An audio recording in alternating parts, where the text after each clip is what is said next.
Hello everyone, my name is Pakistan. Let's learn how to speak Urdu. Let's go.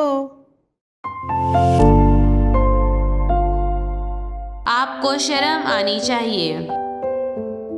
खुद को शर्मिंदा ना करें।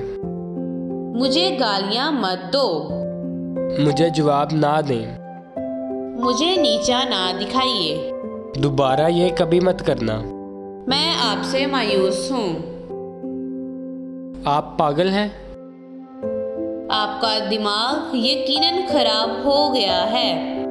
आखिर आपने ऐसा किस लिए किया? मुझे क्यों इल्ज़ाम दिया जाता है? आप मेरे साथ ऐसा कैसे कर सकते हैं? आपको शर्म आनी चाहिए।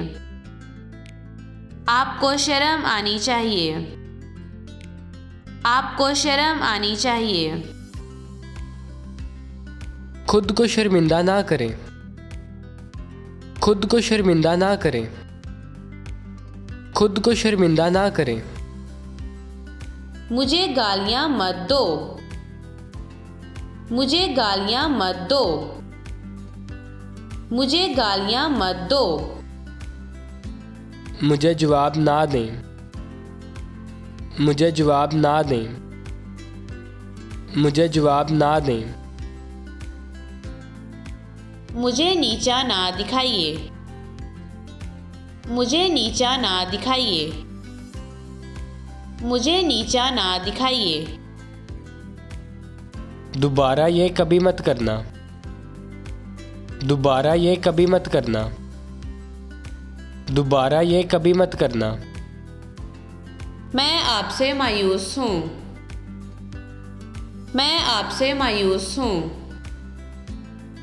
मैं आपसे मायूस हूँ। आप पागल हैं। आप पागल हैं। आप पागल हैं। आपका दिमाग यकीनन खराब हो गया है। आपका दिमाग यकीनन खराब हो गया है। आपका दिमाग यकीनन खराब हो गया है। आखिर आपने ऐसा किस लिए किया? आखिर आपने ऐसा किस लिए किया? आखिर आपने ऐसा किस लिए किया? मुझे क्यों इल्ज़ाम दिया जाता है? मुझे क्यों इल्ज़ाम दिया जाता है? मुझे क्यों इल्ज़ाम दिया जाता है? आप मेरे साथ ऐसा कैसे कर सकते हैं? आप मेरे साथ ऐसा कैसे कर सकते हैं? आप मेरे साथ ऐसा कैसे कर सकते हैं? See you again.